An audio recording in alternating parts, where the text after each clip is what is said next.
And we are live. We are live, we are live, we are live. Flipping motorbike just drove by. But anyway, boxing talk. Boxing talk. We shall wait for a few people to get in and we'll talk some boxing, man. As we do. As we do.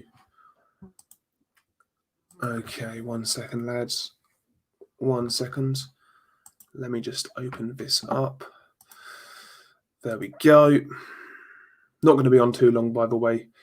Just got a spare half hour, 45 minutes to burn. So I thought I'd fire up a quick live stream, you know. Big up to Dan. Big Dan. What's going on, man? Unrivaled boxing talk and news. Big up to you. John Gonzalez. What's going on, John? How you doing? Long time no see. Long time no see. Sporting Advantage as well. Big up to you. ABC Def. What's going on, sir? How you doing? How you doing? Fuck me, lads. I fucking twisted my neck and I've got a trapped nerve. My neck is in fucking agony. So if I like fucking make weird noises throughout this live stream, I'm not knocking one out or anything like that. My neck kills. So bear that in mind. But big up to Timmy Neelan. Hopefully you're doing well. What's going on, guys? What is going on? Hopefully none of you will have got COVID. You know? Fuck me. What's good, Sal? How you doing? Stephen Lawler. What's going on, man? Dale, what was your reaction to the United-Chelsea game? As a Chelsea fan, I'm glad we finally got you guys. Yeah, man. Disappointing. You guys were the better team throughout. David De Gea. Listen, man, the guy's not been the same since the World Cup. He's not been the same. Making a lot more mistakes. Simple saves he's letting in. Listen, man, I say we give him another season because he was player of the season like 3 of the last 5 years. So give De Gea another season, but it's very concerning. It's very concerning. Yo, big up to John Wayne. Hopefully you're doing well. Yo, John Gonzalez with a super chat. Thank you very much, man. Thank you very much. Big up to John Gonzalez. Not like I say, man, not heard from you for a while, man. So hopefully you're doing well. Hopefully you're doing well. Yes, Brando. Yep, Leeds United back in the Premier League. That's great news. I know I'm a United fan, but it's good to see Leeds back. Looking forward to that game next season, especially at Elland Road. That's going to be a madness. It's going to be madness. Big up to Matt. Shout out to Matt. Hopefully you're doing well. Yeah, Dominic. Yeah, De Gea is so shit now. But a few seasons ago, he was saving United from staying in the top 6. Yeah, exactly. He was very good. For like a 4-year period, he was very good. But the last sort of 18 months, he's really struggled. He's really struggled. John Wayne, what do you think of Sam Jones, the little weasel? He doesn't seem trustworthy to me, but I've not heard any fighters say a bad word about him, the guys who actually work with him. So he's new to the game. You know, I think he's trying to make a name for himself, trying to attract clients, I guess. We'll see how he pans out. But if I was a fighter, I would be very wary of old, what's his face, Sam Jones. Doesn't look very trustworthy at all, does he? Sam Jones. But yeah, somebody like Joe Joyce needs someone like Sam Jones, though. Joe Joyce, man, he doesn't really say much. He's not that charismatic. He needs a mouthpiece like Sam Jones to talk some shit, basically. So I can see Sam Jones having his uses, put it that way. He has his uses. ABC Def, I'm telling you, Roman's Russian Chelsea is back. Yeah, you guys are trying to sign Kai Havertz now, I see. According to Sky, anyway, you're trying to sign Kai Havertz. So you guys are spending some money now. You've got Timo Werner. You've got Zajec. Looks like you're getting Havertz. You guys are making some good signings by the look of it. So Chelsea next season could be a bit of a threat. I'm still not entirely convinced by Frank Lampard, but yeah. Ian Ward, what's up, Del Boy? If Chisora beats Usyk, who would he fight next? Usyk is saying he wants to fight Joshua. He wants to exercise his mandatory clause. So I'm presuming he'll chase after Joshua because, you know, Joshua's got to fight Pulev. He needs to get that fight out of the way. But after that, Joshua has nothing basically to do. He needs to wait for Fury to fight Wilder and White. So in the meantime, I see no reason why Joshua shouldn't fight Usyk, to be honest. You know what I mean? That's what I would like to see Joshua fight Usyk. That's the fight I want to see for Usyk after Chisora, should he win, which I think he will do.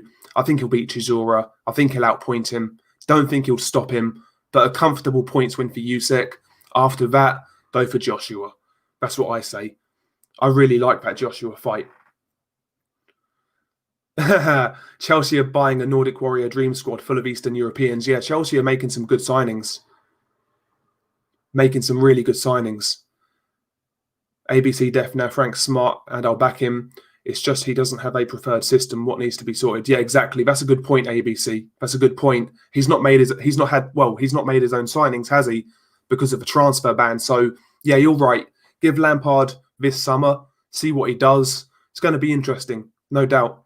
Matt, he says, been a rough day, mate. Being made redundant today. So glad people stayed inside and clapped for the NHS for fuck's sake. Yeah, man, that's messed up, Matt. I know a few people in my friend circle have also lost their jobs. I actually bumped into somebody a couple of weekends ago from college. Not spoke to him for years, but I bumped into him, and he recently became a chef. You know, he trained up to be a chef. He got a job back in January, and in April he lost his job, and he's still unemployed right now. So, man, it's happening to a lot of people, man. I'm grateful I can work from home and carry on, but it's not easy right now. It's really not. It's not easy. So sorry, man. That's a rough one. That's a rough one. But you'll get through it, man. There's always light at the end of the tunnel, right? We've all been there at some point as well. I've been made redundant. Horrible experience. You know, it's just really fucking yeah. It's horrible. Man, where's the excitement in the return of boxing? Just a bunch of showcase fights and mismatches right now. 100% ABC. I mean, the best card is actually the Dillian White card. I do have to say that. I like the White Povetkin fight. I'm interested. Luther Clay versus Chris Congo. That's a really good domestic scrap. I love that Sergey Kuzmin versus Martin Bakole fight. I think that's the best card on return of boxing, to be honest. The top rank card tonight's okay as well. Oscar Valdez versus Jason Velez. Now, Oscar Valdez, he should beat Velez, but, you know, Valdez hasn't been looking good too recently, and he's exciting, so who knows what could happen in that fight. That could be fun. You've got Isaac Dogbo on that card as well. That card's okay, but yeah, for the most part, the return of boxing has been very low-key and very disappointing, it has to be said. Very disappointing. You know, I do make the comparison with the UFC. I know it's not an ideal comparison. I know they're different, but look at what the UFC are doing with they're supplying to their fans right now. They are supplying some great fights, the UFC. Great fights. I think they're announcing Israel Adesanya versus Paulo Costa. So they're making great fights, great title fights. Whereas boxing fans, we get showcase fights. And the only half-decent fight is on pay-per-view. You know, it's not great being a boxing fan right now. It's really not. It's really not. Although there's a good fight going down in Russia in August. Papin versus Pfeiffer, cruiserweight fight, WBC eliminator. That's a good fight. Ruslan Pfeiffer, that's it. Ruslan Pfeiffer and Alexandra Papin. That's a good fight at cruiserweight. I think Papin should win, but interesting fight coming out of Russia, you know. Yeah, Timmy Nealon, that's another fight I was looking forward to. Martinez versus Arroyo. That fight is now called off because obviously Martinez got an illness, not COVID. Yeah, I agree, Matt. I feel like boxing seriously needs to step up to avoid being left in the mud by the UFC. I agree, Matt, especially in America. UFC's killing it in America right now. I think it's safe to say MMA is bigger than boxing in America. I think it's safe to say that now, to be honest. I really do. I think it's safe to say that. Look at the UFC numbers for MMA compared to ESPN numbers for boxing. It's night and day. It's night and day. When boxing has a big pay-per-view in America, typically they do better, but that's like once every 2 years. As a whole, MMA is a bigger sport than boxing in America. Simple as that. Yeah, big up to the Shepherd of Sons. Hopefully you're doing well. Hopefully you're doing well. Brentford and Nottingham should go up too. I'd like that, Brandon. I'd like Nottingham Forest to go back up, to be honest. Old school club, you know, used to be a powerhouse in football, but obviously recently they've been really struggling. But To see Nottingham Forest go back up would be nice. Would be nice, man. They're a big club. They deserve to be in the Premier League. Where are we at? Where are we at? Where are we at? Yeah, big up to Patrick Curtis, new subscriber here. Like your content. Thank you very much, Patrick. Thank you very much. Means a lot, man. Means a lot. It's always good to see people enjoy it. It's good to see people like from all over the world actually tune in and watch the videos, because we have people from all over the gaff coming to watch these videos. That's pretty cool, man. That's pretty cool. Yeah, big up to Official Scorecard Boxing Science. Hopefully you're doing well. Big up to Official. Not seen you for a while, Official. Hopefully you're doing well. Hopefully you're keeping well during this this pandemic, you know, or this plandemic, whatever you want to call it. Hopefully you're doing well, brother. McWilliams, ABC Def. McWilliams Arroyo. Brandon, he would prefer Watford or Aston Villa to go down. I want Aston Villa to go down. I'll say that much. I'd like Bournemouth to stay up personally, but whatever. Yeah, big up to Official, man. Big up to Official. Blue Corner Boxing, hi Del Boy. How do you think a third GGG versus Canelo fight would go? To be honest with you, Blue Corner, I've got to favour Canelo in that third fight. We saw Golovkin beat Canelo in that first fight, got a draw. Second fight was razor close, could have gone either way, went to Canelo. Golovkin's not getting any younger. I think he's starting to slide, whereas Canelo is basically in his prime right now. I would say Canelo wins a competitive points decision, to be honest. I don't think Canelo's going to knock out Golovkin. I think he'll I think he'll outpoint him in a competitive fight.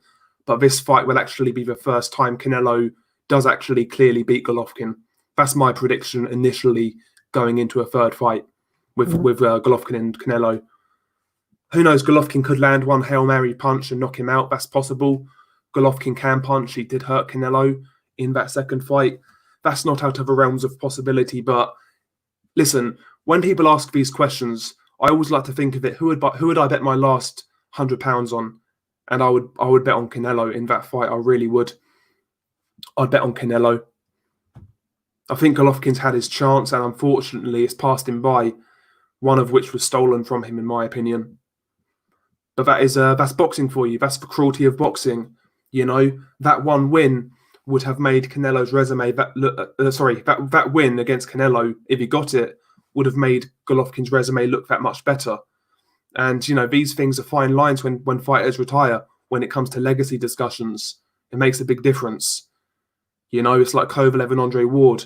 If Kovalev got that win over Ward, I think people would be talking about him much differently now, to be honest with you. I really do. Sometimes it comes down to those fine lines. Judges make mistakes and fighters can be remembered differently in history. It's kind of a shame, but who you got in the fight for the vacant WBO title at 122 between Stephen Fulton and Angelo Leo? I've seen a bit of both, and quite frankly, I think I prefer Stephen Fulton. I make him a slight favourite, to be honest. Blue Collar, remember when 251 was first announced and you made a video talking about all the great fights? 1.3 million was pretty spot on. Yeah, man. Yep. 1.3 million pay-per-view buys for UFC 251. Very good numbers. Very good numbers. And even the Justin Gaethje Tony Ferguson fight did pretty good numbers as well. I think that got like 700,000 pay-per-view buys. So the UFC are doing good numbers right now. Del, how does a fight between Billy Joe Saunders and Callum Smith play out? Do you know what, Ian? I think that's a very hard fight to call right now. If we look at both fighters' last performances, Callum Smith's against John Ryder and Billy Joe's against the Argentinian gentleman, I don't think either guy looked all that impressive, to be honest. Both guys have been inactive. I think that's a real hard fight to call, to be honest. Do you know what? I would probably side with Callum Smith. I know Billy Joe's got a style that is technically wrong for Callum, but I think the size of Callum would actually get to Billy Joe. You know, I've not been that convinced with Billy Joe at 168, I've got to say. I've not been that convinced. I think Billy Joe's a fat middleweight, basically. He's a fat middleweight, as far as I'm concerned. He needs to go back down to 160. Billy Joe should really be fighting the likes of Golovkin or Jamal Charlo, Andrade. These are the fights I want to see Billy Joe in. I think 168 is a bridge too far. and I think Callum Smith would actually beat him. I'm not totally sold on that, but I would make Callum a favourite, you know? I'd make Callum a favourite. Yeah, I agree, Lewis. I totally agree. UFC is bigger overall, but boxing generates bigger one-time events. For example, Fury versus Wilder. UFC is more consistent in America, true. But having said that, Masvidal versus Usman did bigger pay-per-view numbers than Fury Wilder, you know? So they're closing that gap. I get your point, though. I get your point. Yeah, he's a fat middleweight, man. He's a fat middleweight. Yeah, Saunders looks sluggish moving around at 168. I agree, MB. I agree. I've noticed a difference in speed, both hand and foot. It's a noticeable difference. It really is. I've been a big critic of Billy Joe Saunders. You know, basically how he lives his life outside the ring, his lack of dedication. But I do believe in the guy's talent. If this guy had the work ethic of someone like, I don't know, Sean Porter or someone like that, we'd be talking about Billy Joe in a totally different context, because the guy's got the talent. He just doesn't have the work ethic or the mentality, unfortunately. That's what Billy Joe's missing. He's a very good fighter, though. Very good fighter. Yeah, Brandon. Provodnikov versus Bradley. Yep. Provodnikov was very unlucky against Bradley because he should have actually had 2 knockdowns in that fight, one of which wasn't called. If that was called, he would have won the fight. You know? And that's a big win. That's a big win. Christian, Billy Joe should retire. He's lost his passion for boxing. Yeah, I think he's half-arsing it right now, Billy Joe. You know, if the guy retired tomorrow, I've got to be honest, I really wouldn't care. You know, I really wouldn't care. At the end of the day, what's he done for us boxing fans in the last 4 years? He's given us one good fight. That was Lemieux. Apart from that, he's given us absolutely nothing. Nothing at all. So what are we really going to miss? One good fight every 4 years? There's nothing to miss, you know? As talented as he is, you know? You can't keep on living off talent, though, and potential. We can't keep living off that. And I've noticed a lot of people do that with Billy Joe Saunders. I see the same thing in Gervonta Davis as well. You know, these guys who don't live the life, but people keep on gassing them up.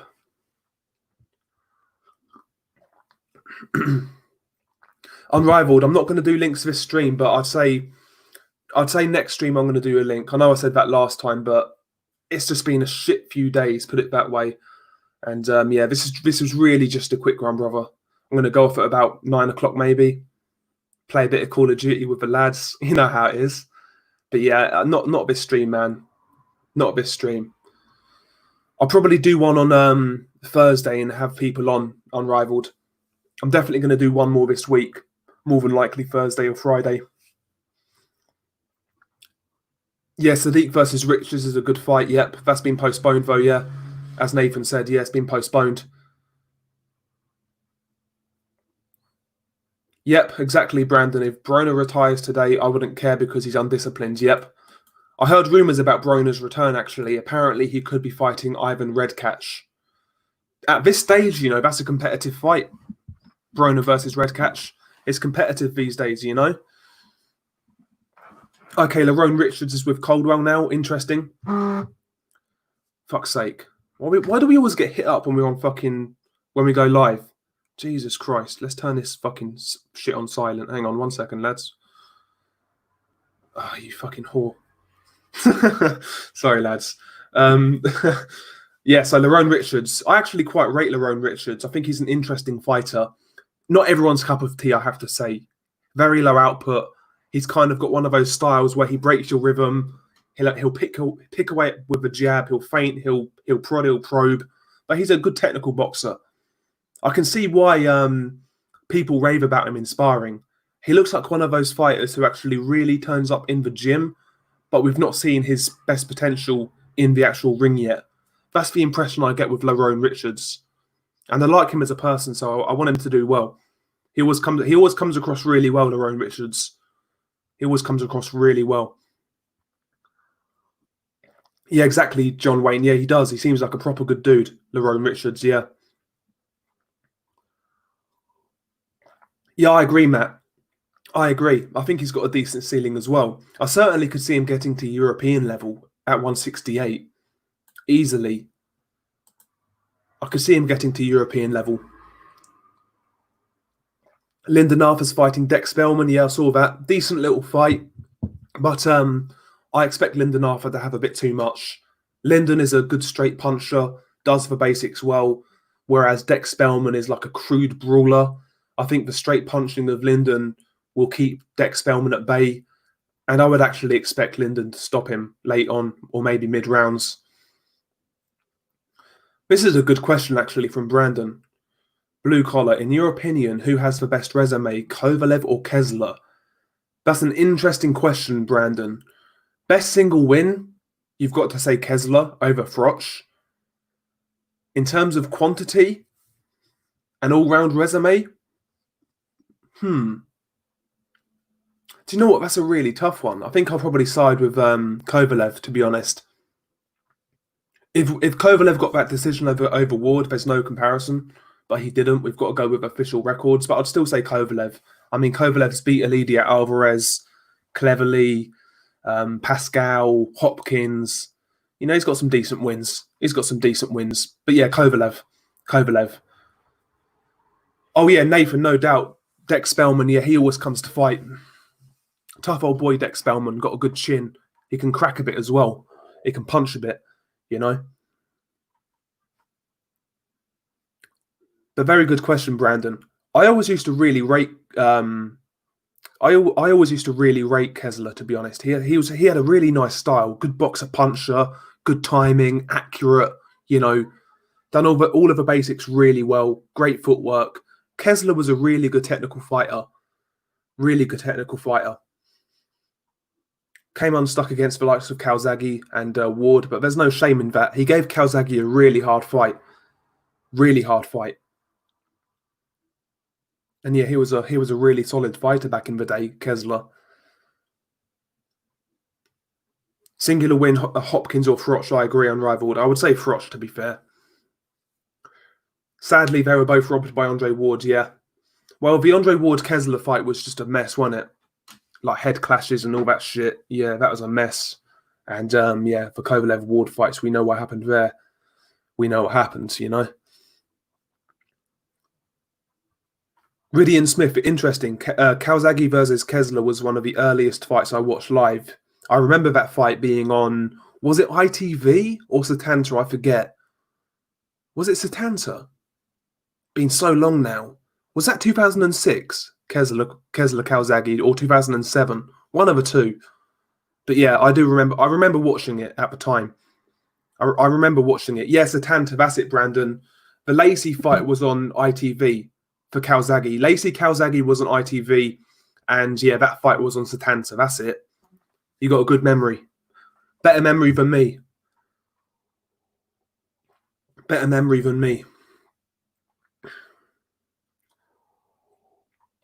Who has a better resume, Froch or Calzaghe?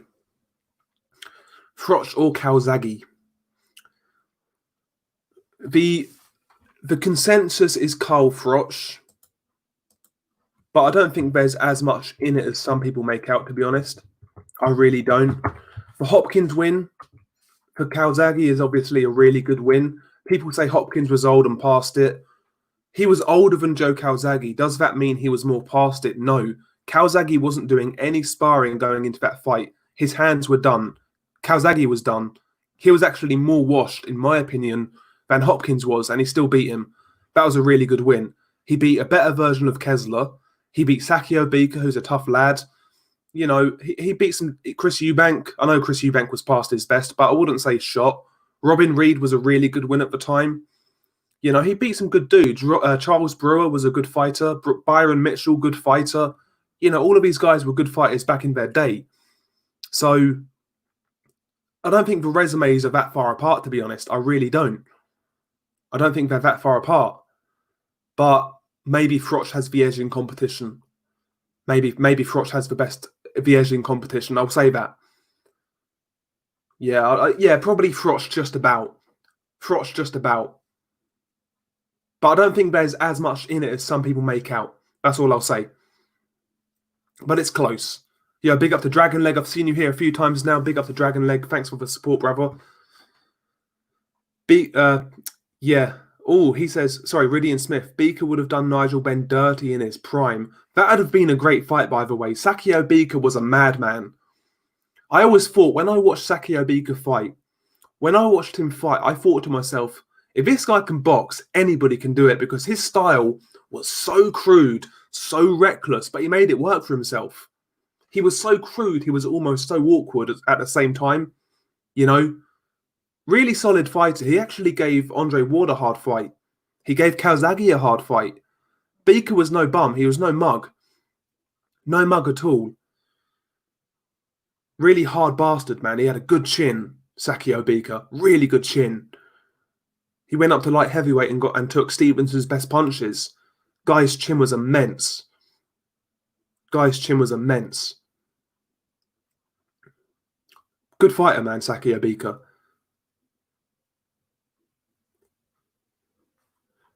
Yeah, Brandon Blanco. Butte was like Adonis Stevenson. He was slightly overrated. Butte, I mean, yeah.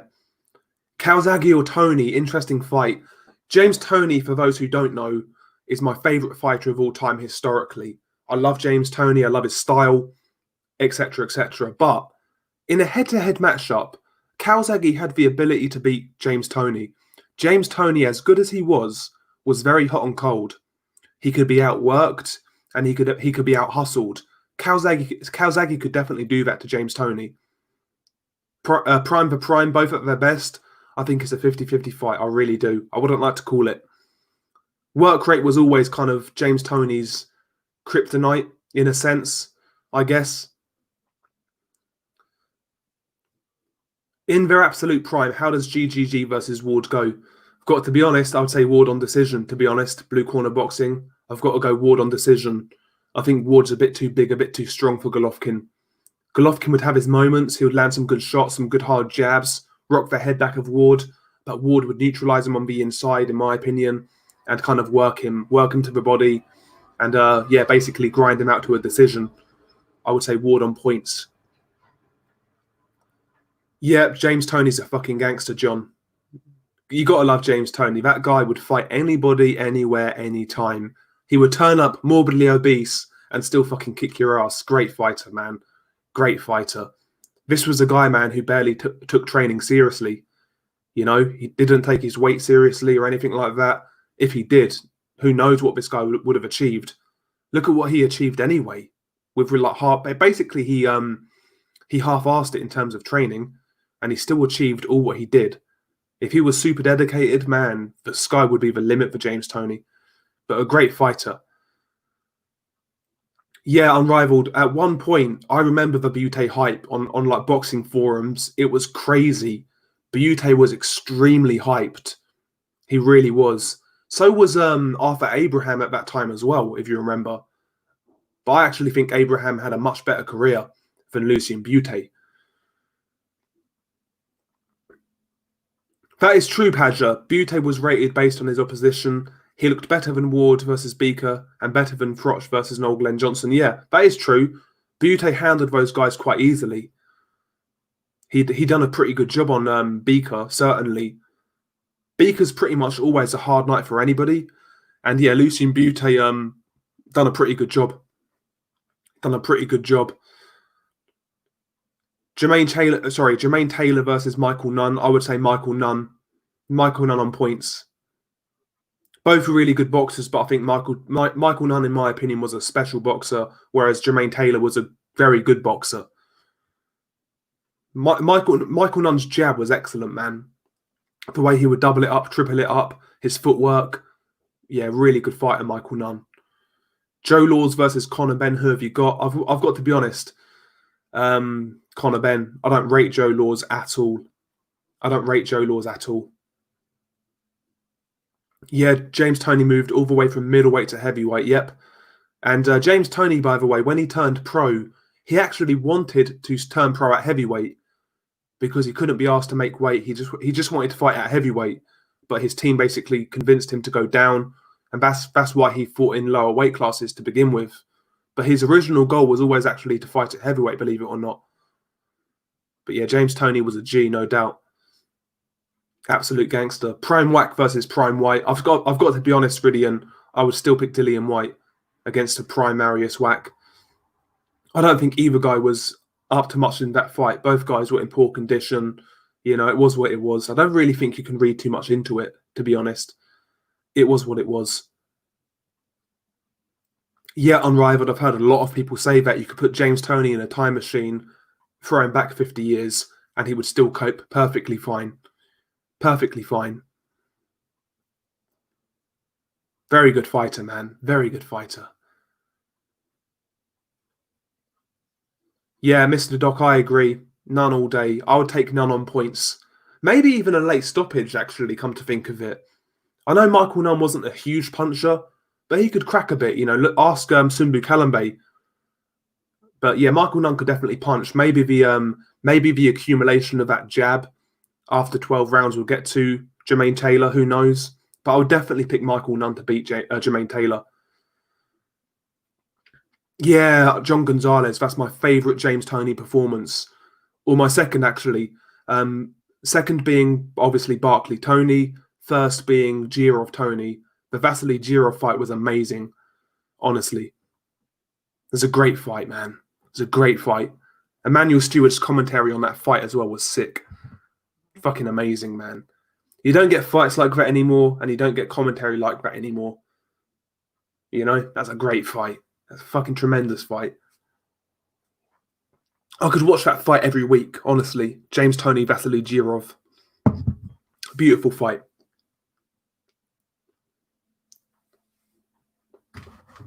Where are we at? Okie dokie.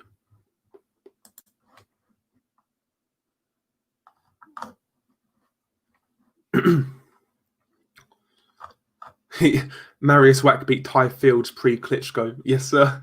He did indeed. He did indeed. Ty Fields at one point was a guy getting hyped as well in America. Ty Fields was supposed to be something good, and yeah. Who knocked Ty Fields out first? Was it Monty Barrett? I think it was Monty Barrett. He got knocked out by him. Yeah, John, man. I feel you, man. I feel you. I reckon Whack was half tidy back in the day. Solid, could stop White. I'm not sure, man, to be honest.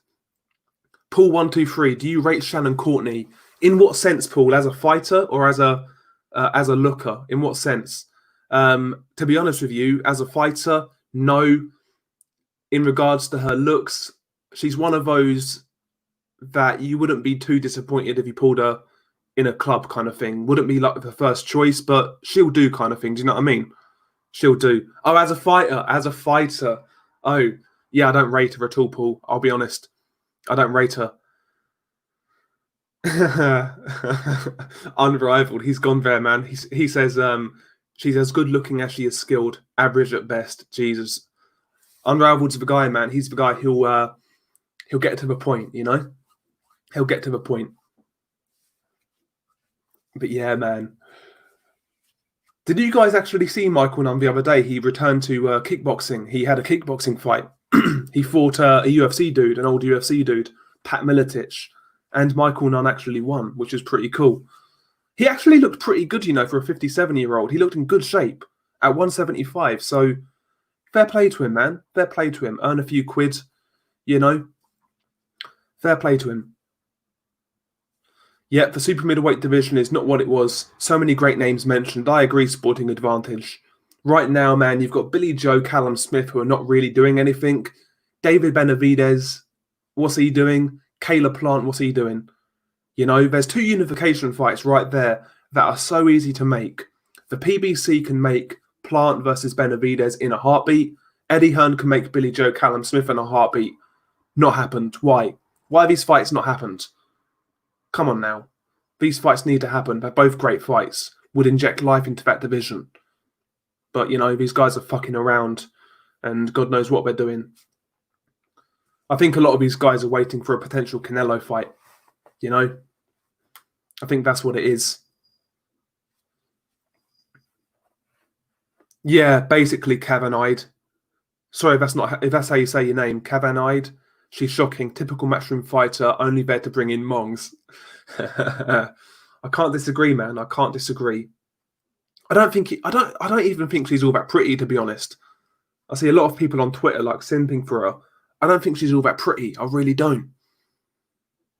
Like I said, I wouldn't say no. I've done worse, but at the same time, I wouldn't like fucking brag to my mates that I fucked her, kind of thing.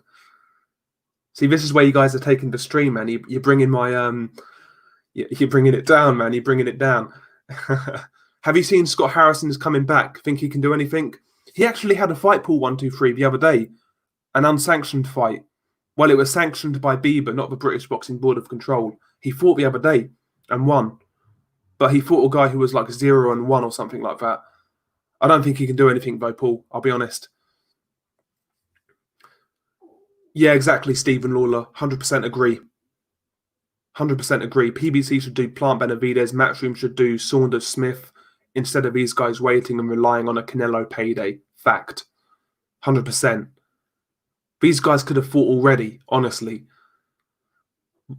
Riddy and Smith, light heavyweight's a killer division. Blokes starving themselves to avoid it. Yeah, 100%. The only disappointing thing with light heavyweight is the fact that Vodcek is retired. That's kind of made the division a little bit weaker, but the division as a whole is pretty solid, no doubt. Yeah, big up to G-Man Boxing. Thank you very much for the super chat, brother. By the way, lads, there's a couple of channels that I've seen here already. Check out Unrivaled Boxing Talk and News, excellent channel, and also check out G-Man Boxing, another really, really good channel. Been following him for a little while now, so check out G-Man Boxing. You can see a super chat right there, and check out Unrivaled Boxing Talk and News. Two really good dudes, really good content. Okie dokie, where were we? But yeah, man, but I don't mind the card tonight, to be honest with you. The Oscar Valdez card. I think that could be a fun little card. Oscar Valdez is always pretty good value for money. Even when he's fighting someone he should beat comfortably, he'll make a meal of it, kind of thing. Do you know what I mean? He'll make a meal of it and he'll make it exciting. So I don't mind the Oscar Valdez Jason Velez fight. I think that's okay. Also on that card, you have Isaac Dogbay. He's coming back. Isaac Dogbay is fighting Chris Avalos in an 8-rounder. That could be a good little scrap as well. So there's a couple of bits tonight I'm interested in. Alexander Kizniak is going to be one of the most devastating fighters in boxing over the next 10 years. Yep, the Ukrainian gentleman. Agreed, unrivaled. One of my boys is fighting this weekend or next weekend, Victor Vickhurst, the heavyweight prospect. He's fighting a bum, but you know, I like the look of Victor Vickhurst at heavyweight. 1-0 prospect, Ukrainian gentleman. Sporting advantage. A Velez upset is not far-fetched. I agree. Oscar Valdez didn't look great in his last fight against Adam Lopez. He got dropped. He got hurt. So definitely not out of the realms of possibility that Oscar Valdez gets upset. I wouldn't be shocked at all. Oscar Valdez, man, he's not developed into the fighter that I thought he would have, to be honest with you. I never expected him to be like a pound-for-pound great, but I expected a bit more than what he's delivered. I think the Scott Quigg fight has really taken its toll on Oscar Valdez. He took a lot of punishment that night, and against a bigger man as well. We have to consider that. Scott Quigg didn't make weight. He took a beating that night. So I think that fight might have taken a lot out of Scott Quigg. And basically, sorry, not out of Scott Quigg, out of Oscar Valdez. It took a lot out of both fighters, to be honest, but even before that, Oscar Valdez was taking punishment. So, you know, that face-first style with no defense, it only lasts so long. And I think Oscar Valdez could be on the downslide already. Could be on the downslide already, you know. Yeah, Mr. Doc, he's saying Valdez is damaged good already. Yeah. He could be, Mr. Doc. He could be. Wouldn't be surprised. I always thought he had a few... With Oscar Valdez, right, I always felt he had more skills than he let on. Like, he didn't have to be so gung-ho and so attack-minded. He could have boxed a bit more, you know. The guy was a good amateur. The guy had some tools. He had a good jab and whatnot, but he never really used it. So, we'll see how he looks. He's under Eddie Reynoso now. Didn't look great in his first fight, so we'll see how he looks this time around. Maybe longer in that camp, he'll look better. So, I'm not going to write him off completely, but recently he's not been looking good. He's not been looking good. Yeah, big up to Minimax Boxing, another channel, by the way, you should check out. Big up to Minimax. He recently done an interview with Gary Russell Jr. I think it was like 20 minutes long, which is very impressive, considering Gary Russell don't really say much. So that's very impressive. Big up to Minimax Boxing. Yeah, Martinez Arroyo postponed. Yep, that's bullshit, man. Big up to Levi Khan. He's always here. Big up to Levi, man. Hopefully you're doing well. Hopefully you're doing well, brother. Yeah, exactly, Mr. Doc. Certainly had no business going to war with Quigg. He can't help himself. Yeah, exactly, man. Love these live streams. I'm at work here in New York City, the Big Apple. How are you all? I'm pretty good, man. Last few days have been a bit rough. I fucking trapped a nerve in my neck, so I'm in pain. But all good, man. Mainly all good. Mainly all good. Interesting question, Paul123. Sergio Martinez, is he Hall of Fame? I always felt he was very overrated. This question actually came up on a podcast I listened to called BDA Boxing, and the people on that panel were actually very split on whether Martinez should be Hall of Fame or not. I used to really like Sergio as a fighter. He was one of my favourite fighters when he was active, but I don't think he did enough to go into Hall of Fame, I'll be honest. I don't think Sergio did enough to be Hall of Fame worthy. I think he needed another sort of one or two highlight reel wins to get into the Hall of Fame. I think his resume just lacks a little bit. But there we go. Yep, Sorenko, Vickhurst, Zakozy, yeah, all on that card, yep. All these prospects on that card. They're not really fighting anybody, but it's good to see them active. Yeah, exactly, Levi. That's what the guys over at BDA Boxing were saying. Sergio is borderline Hall of Fame. I love that moment when his corner saved him after a leg injury, a tear-jerking moment on HBO. Yeah, man. Yeah, that was kind of a messed up way to end your career. But for me personally, Sergio Martinez, as much as I liked him, I can't be biased. I'd have to say no if I'm being honest. With Hall of Fame, I would say no. 1 or 2 wins short, in my opinion. 1 or 2 wins short, yeah. Any good fights coming up on Uncle Frank's cards? There was one fight I was really interested in and I've fucking forgotten it. What was it? Oh, Joe Hughes versus Joe Hughes, Sam Maxwell at 140. I think that's a really good fight. I think Sam Maxwell's going to get beaten that fight, to be honest. Sam Maxwell, Joe Hughes, really good fight. Mr. Doc, he says, I think it depends on how much one factors in Sergio starting his career so late. Considering his style and age, he accomplished an impressive amount. That's a good point, Mr. Doc. Fuck's sake, 1 second, lads. Need to feed my fucking cat. Jesus Christ.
And we're back. Jesus Christ. Yeah, big up to Johnny Boy Boxing. Big up, man. Fucking hell, it made me jump. Fuck's sake. Should Tim Bradley make the Hall of Fame, Minimax Boxing? I would say so. I would say so. I'm a big Bradley fan. Loved him as a fighter. His resume is very impressive, man. Very impressive, man. Beat Junior Witter in England. Beat Devin Alexander. He's got an official win over Manny Pacquiao. He beat one man Will Marquez, Ruslan Provodnikov, Kendall Holt. You know, he had a really, really good resume, man. Really good resume. Excellent fighter as well.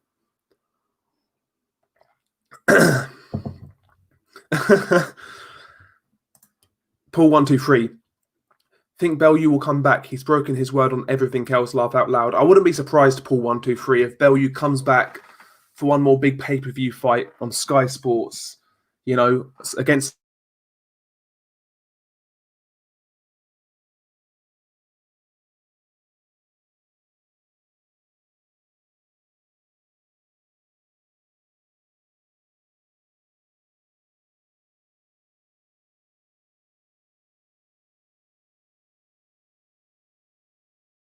Fuck's sake, sorry about that. We are, we're going into all kinds of technical difficulties here. My fucking microphone came out. Jesus Christ, the cat's going mad. What is going on? What is going on, man? Jesus Christ. Shit, I fucking totally lost where I was, lad. So, there we go. I've totally lost where I was. But yeah, as for Tim Bradley being in the Hall of Fame, I think I would say yes. I think I say yes. Archie Moore went 43, 4-2 after he turned 40. That's crazy, isn't it? That's crazy.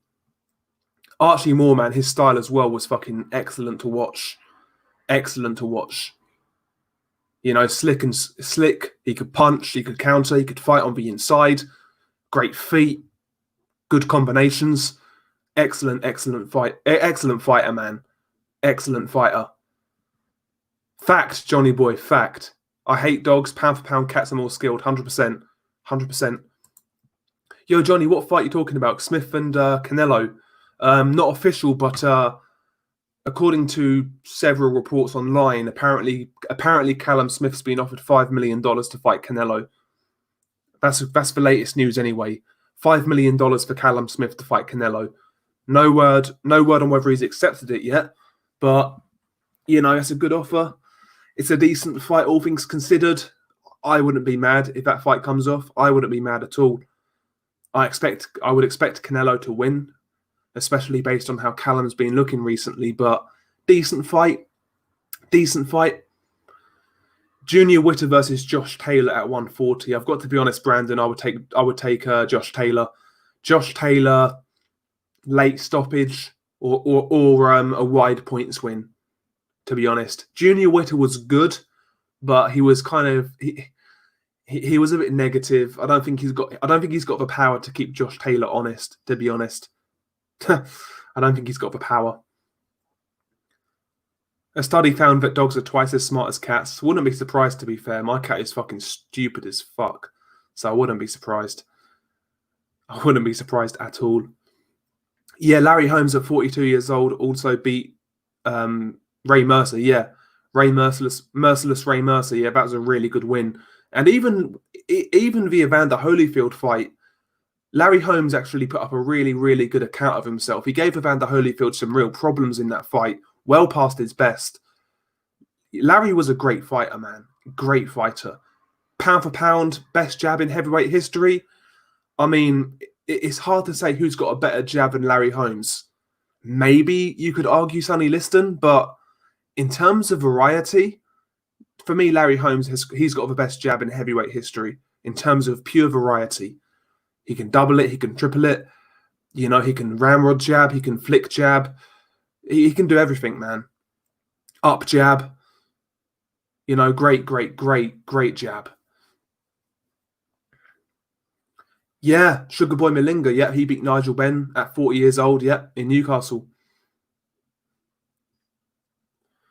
That's true unrivaled. Fuck heavyweight history. He's in the combo for every division. Yeah, Larry Holmes' jab was fucking elite. Best performance where a fighter turned back the clock. Very good question, Jay's Boxing Universe. My favourite is Roberto Duran against Iran Barkley. Yeah, that's my shout. Roberto Duran versus Iran Barkley. I mean, recently we've got Manny Pacquiao and Keith Thurman. That was one of those moments where an old fighter turns back the clock against a younger opponent.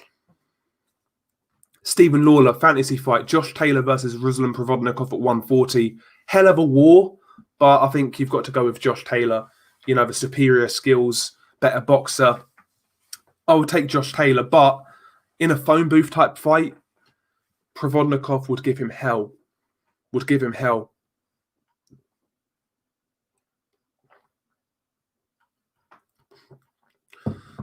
When is Usyk Chisora going to get rescheduled? Eddie's really letting the fans down. Yeah, I've been wondering the same thing. I've been wondering the same thing, to be honest with you. I mean, maybe end of the year. In the UK, we are actually apparently going to have, well, potentially, I think October onwards, we're going to have crowds back in stadiums. Not full capacity, but we're going to have some sort of crowds. I wonder if Eddie's waiting until that happens to see how it pans out before he actually announces that fight, maybe. I'm not sure, to be honest with you, Mini Max. I'm not sure at all. Maybe, I wouldn't be surprised if they tried to take that fight abroad. Maybe Saudi Arabia or something like that. Wouldn't be surprised. Yeah, Duran Barkley. Yeah, exactly. That's a great fight, man. Yeah, Daenerys versus Inoue. Yeah, Kevin Ide. Yeah. I know he didn't win, but he gave Inoue a hell of a fight. Hell of a fight. Provodnikov on paper only beat Alvarado. Alvarado only beat Rios, and Rios only beat Alvarado. Laugh out loud. Yeah. Provodnikov on, his resume could look a bit better because, in my opinion, he beat Mauricio Herrera, and also he was very unlucky against Timothy Bradley.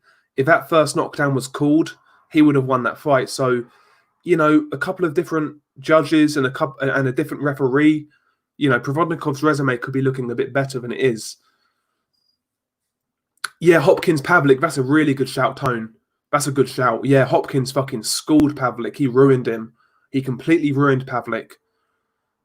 He completely just fucking undressed him and exposed him to the world. That's what Hopkins did to Pavlik. And Pavlik was never the same after that. Yeah, Provodnikov arguably beat Algieri as well, yep. That was actually a really good fight, Provodnikov Algieri. Oh, sorry, Unrivaled. I thought you was chatting amongst with Mr. Doc. Sorry, I'll go back and read one of Unrivaled's comments. We're not going to ignore him like a woman. Okay, let's have a look. My favourite is when Larry Holmes made Ray Mercer look like Dave Allen, when Dave Allen made David Price look like Larry Holmes. Fuck's sake. Yeah, man. Dave Allen made David Price look like fucking Larry Holmes has been fucking come back from a time machine. It's crazy. Yeah, Shepherd of Sons, he thought Provodnikov beat Algieri. Yeah, I wouldn't argue, to be honest. I wouldn't argue. Yeah, exactly, Mr. Doc. Yeah, exactly. Exactly, yeah. Two 10-8 rounds, yeah. Bradley took some punishment in that fight, man. It was crazy. Seeing Bradley against the ropes, trading with Provodnikov, that was mad. That was mad. That was mad. Bradley had a hell of a chin, though. Bradley definitely retired at the right time, definitely. When he looked back at his career, I think he definitely retired at the right time. He still had something left, and he could have still made some more money, but yeah, I think the time was right for Bradley. One of the biggest lies told in boxing is that Larry Holmes was shot versus Mike Tyson. I agree, Unrivaled. Certainly wasn't at his best, but he wasn't like this shot shell of a fighter that couldn't tie his own laces. He clearly wasn't that. We saw that against Ray Mercer. We saw that against Evander Holyfield as well. So, past his best, yes. Shot, no. Yeah, G-Man, that was my favourite fight for 2013. Bradley Provodnikov, my favourite fight that year. Excellent fight, man. Excellent fight. Do you know what fight I actually went back and watched the other day? Rios Alvarado 1. That was actually a really good fight, Rios Alvarado 1. Really good fight, man. Yeah, now that's an example of shot, Tom. That's an example of shot. David Haye against Tony Bellew. Yes. Yes.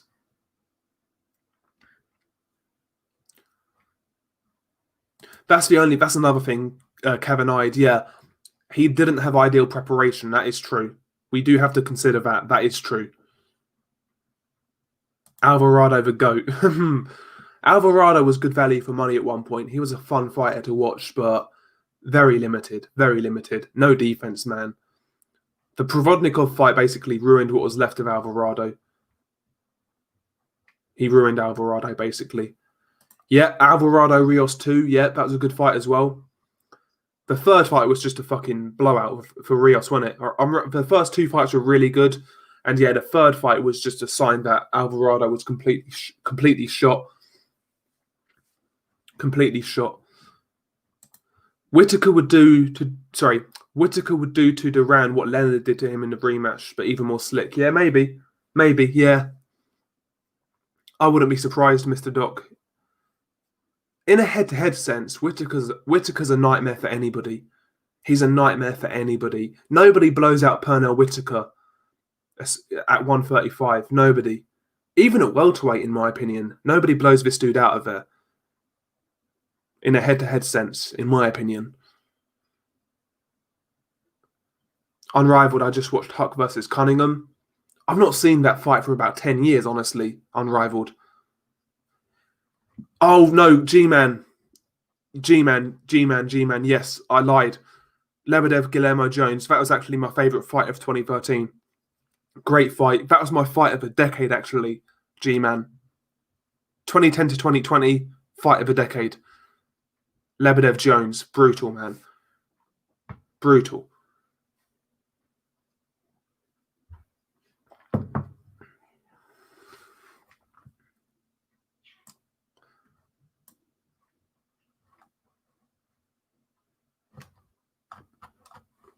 Okay.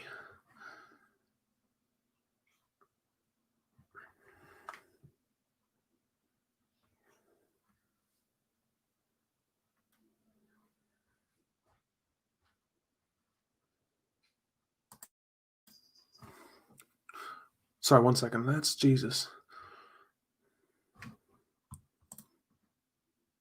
Oh, yeah, Cunningham versus Mansour, yeah. That's actually a really good fight. Sorry, I had someone on the trying to ring me up, trying to work out who it was. Jesus Christ.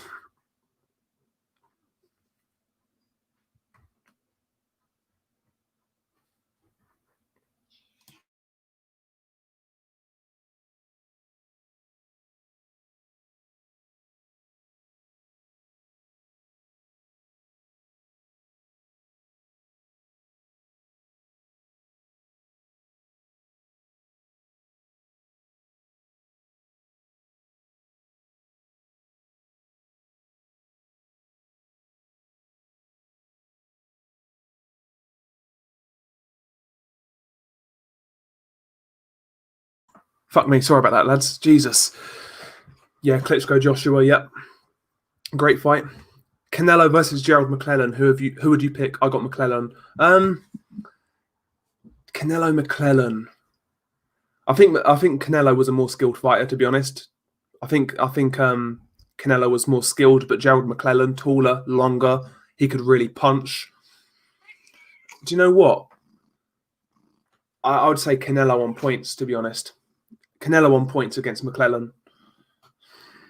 Poor Lebedev, I could go on with that. Yeah, exactly. Yeah, John Gonzalez. Lebedev's face after that Jones fight was a state. Complete state. Looked like he got smashed in the face with a spade. It's crazy. Prime Matisse versus Jose Ramirez. That's a sick fight, you know. Ramirez, Matisse. This fucking cat is doing my head in, by the way. This cat is doing my head in. Fucking just chilling on my lap now. Fucking idiot, man. Jesus. Matisse, Ramirez. Do you know what? I think I'd actually pick Matisse, you know. I think I'd pick Matisse at his best. The one that knocked out Lamont Peterson. I think he might just about beat Ramirez. I think he might beat Ramirez. Having said that, Ramirez, he applies good pressure, and Matisse is a guy who I think he can be broken, as we've seen. So maybe Ramirez beats Matisse, but I think he's 50-50, but I would edge Matisse. Oh, this cat, man, is doing my head in. Jesus Christ. Quarry versus Ocasio for most underrated cruiserweight fights of all time. Yes, that's a great fight. Dwight Muhammad Quarry was a great fighter, full stop, man. Great fighter, full stop for Camden Buzzsaw, man. Excellent fighter. Mosley versus Duran at 135. I've got Duran on points, Shepherd of Sons. Mosley looked great at 135. He looked amazing, but who did he really beat at 135? His resume at 135 was really light, to be honest. Really light. It's like Michael Moorer at light heavyweight. He looked great in that division, but he beat nobody. Honestly. Yeah, Shepherd of Sons, the cat is back, bro. The cat is back. It's doing my head in. It's doing my head in, honestly. Jesus Christ. Arturo Gatti versus Eric Morales at 126. Who have you got? I think Morales outpoints Gatti like he did against Pacquiao in the first fight. I would take Gatti to soundly out... Sorry, I would take Morales to soundly outbox Gatti, to be honest, at 126. Maybe even stop him late on. I think Morales is levels above Arturo Gatti, to be honest. Levels above. Gatti was a tough dude, but Morales on a different planet. On a different planet, man. That is true, Mr. Doc. Yeah, my cat is a fucking complete cunt, basically. Yeah, Morales, I agree, Kevin. I think Morales would fuck him up. Home Wrecker. Big up to Home Wrecker. Home Wrecking Knee Knocker. Planner or Ibokwe tonight in the rematch. Apparently that fight's been called off, by the way. I read somewhere that fight's been called off. Let me have a look for you. 1 second. Yes. So Igbokwe has tested positive for COVID. That fight is now off. The fight is now off. Oh, shit. We are so far behind. Hang on. Yeah, it's off, mate. That fight's now off. Igbokwe has tested positive for COVID. He's sick. Unrivaled Boxing Talking News. Lads, we got to sit down. Me, Doc, Del, a couple of others. Yeah, that's a great idea. We watch some old school fights together and shine light on certain fights people ain't seen. That's a really, really good fucking idea. That's a really good idea. Not the obvious fights, like the classic fights we all know about, but yeah, like hidden gems. That's a really, really good idea. That's a really good idea, We'll have to get something like that popping. We'll have to come up with like a format. That'd be a sick idea, Bo. I'm definitely down for that. It's a really good idea. It's a really good idea.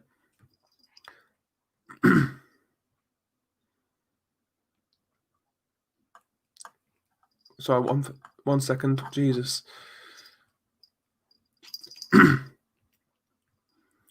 Yeah, Trevor Whitman. Yeah, I've noticed he's actually done some really good work in the UFC with his strikers. Yeah, Rose Namajunas and Justin Gaethje. Yeah, Justin Gaethje fucking boxed really well against Tony Ferguson. Boxed really well. That's the best I've seen him box in the UFC. True. Ozzy Ocasio. Yeah, very good value for money boxer. Very good value for money boxer.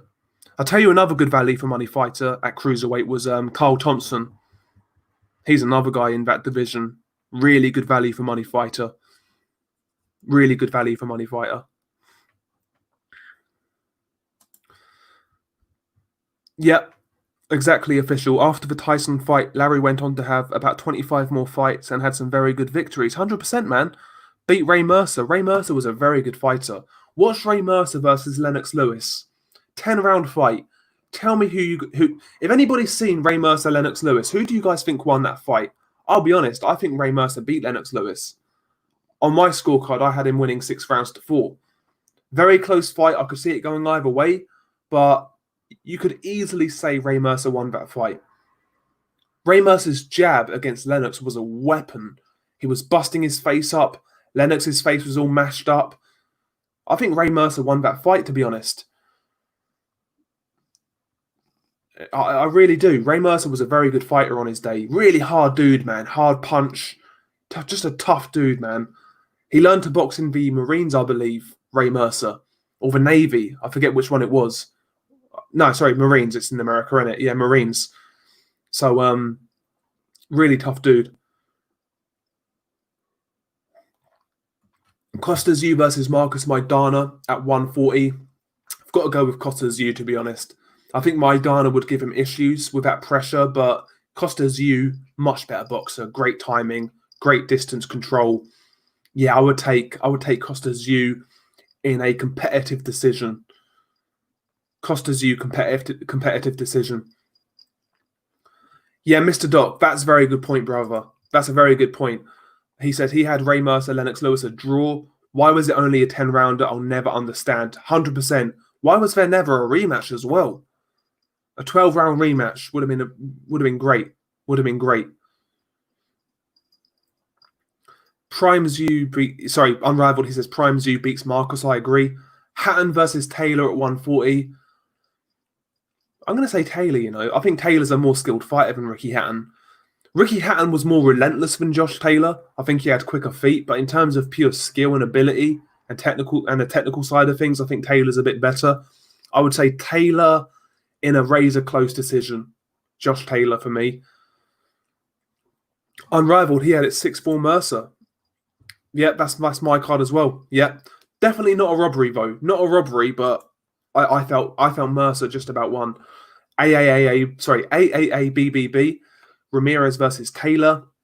I'm leaning towards Taylor. That's my initial thoughts, but I don't think it's going to be the fight that a lot of people expect it to be. I've seen a lot of Taylor fans kind of say that that's an easy fight, and it's like a foregone conclusion. I totally disagree. I think Ramirez has drastically improved in the last few years. I remember watching Ramirez way before he won a title. Like this was like 2015, 2014 time, whenever it was. And I'll be honest, back then, I really didn't rate Ramirez. But since then, man, he's come on so much. He's improved. He's a great pressure fighter, non-stop action, tough fight. But I'll take Taylor. Taylor on points in that one. Taylor on points. Yeah, close UD, as Nathan says. Yeah, something like that. UD, majority decision, something like that. But a very good fight. Okay. So Mercer versus Lewis was a 10-rounder because Mercer was coming off a loss. Oh, yeah, that's true, though, Unrivaled. Yeah, Ray and Evander was also a 10-rounder. Yeah, that is true. I forget. So, yes, that's crazy. That's crazy. AAABBB. Zepeda beat Ramirez in his opinion. I think Taylor's going to win UD. Yeah. I've noticed a lot of people say that actually. They felt Zepeda beat Ramirez. I felt it was one of those fights. I've not really scored it, to be honest. But on watching it, I felt it was just one of those fights that could have gone either way. Just a really close competitive fight. Very good fight, though. Really good fight. What are your thoughts on guys like Ergashev, Barboza Jr. at 140? Both good prospects, actually. Ergashev, he's a puncher, good amateur, coming out of that part of the world, as a lot of fighters are right now. Certainly a guy to watch. Ergashev has actually been linked with a fight with Prograis. That's interesting. As for Barboza Jr., pretty good boxer. He did a good job on Mike Alvarado, for whatever that's worth these days. But yeah, he looks like a solid boxer also. Two decent prospects, in my opinion. Two decent prospects. Minimax Boxing, he felt Zepeda won also. Yeah, I've noticed a lot of people felt Zepeda won. Damn, Shepherd of Sons, he says Ergashev's going to take over like Tamerlane. He's a good prospect, man. He's a good prospect. I'm going to try and say his first name, though. Ergashev. Shoajon Ergashev. We're going to go with that. That's close enough. Seen a few of Ergashev's fights, and he looks pretty solid, to be honest. He looks pretty good. I wasn't really impressed with his fight with Mikhail Fox, though. He looked a bit dodgy in that fight.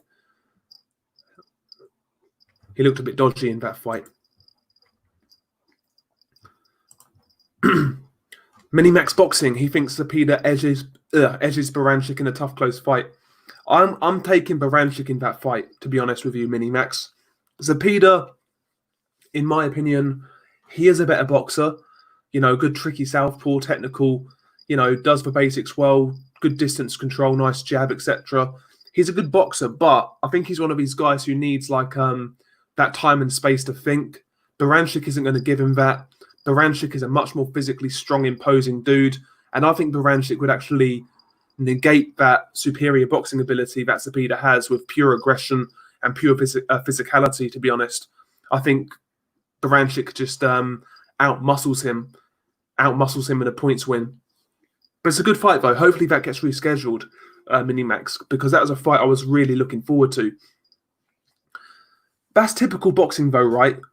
In the on the schedule after COVID, the best two fights have been postponed. Well, the best two fights in America, anyway, have been postponed. Fucking Zepeda versus Baranchyk and Elidia Alvarez, Joe Smith. The two best fights, both called off. What a fucking surprise. What a fucking surprise. Yo, big up to UCTV, man. Thank you very much. I'm not stopping by as I'm working, but seen you on a recommended and thought I'd send you a kind gesture in true unrivaled fashion, rivaling the unrivaled. Big up to UCTV, man. Yeah, by the way, lads, if you've not checked out UCTV Boxing's channel, then click his channel name, drop him a subscribe or subscription, whatever you fucking call it, and have a look, man. Really good content, really good dude as well. Doesn't just cover boxing, actually delves into other topics. Really interesting channel, really interesting channel. So big up to UCTV Boxing. Thank you very much. Mario Barrios also at 140. Yep, another good prospect. I would like to see a rematch with Barrios and Akhmedov, because that fight, in my opinion, I felt Barrios lost. So I would like to see those two guys go back and have a rematch. But 140 has got some really good fighters. Obviously, you've got the top three, Prograis, Taylor, and Ramirez. But under that, you've got Zepeda, you've got Baranchyk, you've got Barrios, you've got prospects like Ergashev, you've got Victor Postal still knocking about. Really, really good division. Excellent division. Oh, yes, Unrivaled. That documentary that UCTV is trying to put out there, that's going to be interesting. I fully expect YouTube to take it down, though. Or at least maybe shadow ban it or something. They're going to pull some bullshit, YouTube. They're going to pull some bullshit. You know what I mean? I agree, Minimax. I felt Barrios lost that fight to Akhmedov. Yes, Gyasov at 140 as well. That's another guy. 140 is looking really good right now, man. Really good. And it's a division that's actually delivering. We're actually getting some really, really good fights. Really good fights. I like the division, man. I like the division. One of my favourites right now. Catterall also at 140. Yeah, Catterall's decent, Minimax, but I don't think he's going to be like a major player, to be honest with you. I think he'll get his shot at that mandatory position, and I don't really expect him to do much with it, to be honest. I don't really expect him to do much with it. Kim Clavel or Natalie Gonzalez tonight. Never seen either woman fight. Sorry, never seen either woman fight. You can tell I have not fucking streamed in a minute because I'm fucking all over the gaff. All over the shop. In my opinion, super lightweight is the best division right now. It's definitely, you can definitely make the argument. I mean, in the last few years, it's been one of the divisions that's produced the best fights, right? We've had some really good fights out of that division. Same with cruiserweight, you know. These two divisions in particular have really delivered. They're in the conversation, in my opinion, for the best divisions in boxing. It depends on how you judge that. Do you judge that on the quality of fighter in the division or the quality of fights that they produce, you know? I think it's a mixture of both, to be honest, but both, yeah, really good divisions. And 140 is one of my favourites right now. Should Crawford fight at 140 again and fight these guys? Yeah, that's a good shout, Unrivaled. Should Crawford go down to 140 again? Could he make the weight? I'm not so sure. But if he could, why not go back down and fight the winner of Undisputed between Taylor and Ramirez. That'd be fucking pretty. That'd be a good look. If Crawford said, you know what? Instead of these guys coming up, I'm going to go back down and become Undisputed again, a 2-time Undisputed champion at 140. That'd be a hell of a look, you know. That'd be a hell of a look. Why not, man? Why not? That's a good shout. That's a really good shout. That's a legacy win right there. That's a legacy win right there. You know? Yeah, that's true, Race Wars. Yep, Catterall's been in the top 3 for WBO for ages. Yeah, that's Frank Warren for you. Frank Warren, man, he knows how to maneuver his guys in those rankings. He does a good job in that sense. Frank Warren is excellent at taking a guy from domestic level to getting a world title shot. There's no doubt about it. No doubt about it. I agree, Big Dan. I agree, Big Dan. A lot of people out there kind of shit on super welterweight. I think super welterweight is a good division. You know, over the last few years, we've got some really good fights.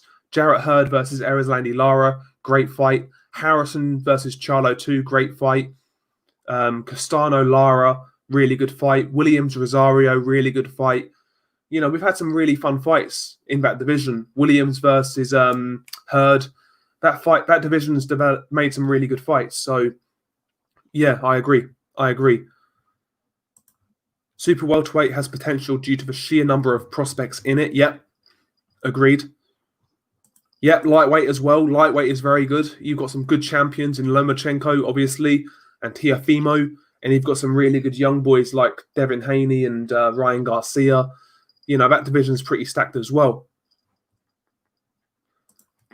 Oh, interesting, John Gonzalez. Big up to John Gonzalez with that exclusive. He's bringing us the exclusives. We're moving up in the world, lads. We're moving up in the world.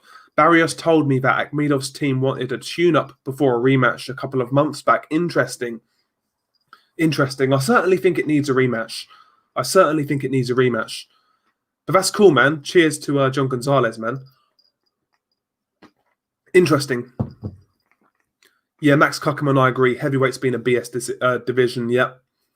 We've got some good fights out of it, but far too many people in that division playing politics and all that nonsense, you know? We just want to see the fights. And light welterweight, like we said earlier, light welterweight's a division where these guys are not talking, they're fighting. That's what we want. That's what we want to see, man. That's what we want to see. Don't talk, fight. But anyway, lads, I'm going to wrap this one up because my throat is going. I think I've got fucking the pandemic flu, whatever you want to call it. Kung flu. We won't go there. But yeah, I'm going to wrap this one up. Hopefully you guys enjoyed it.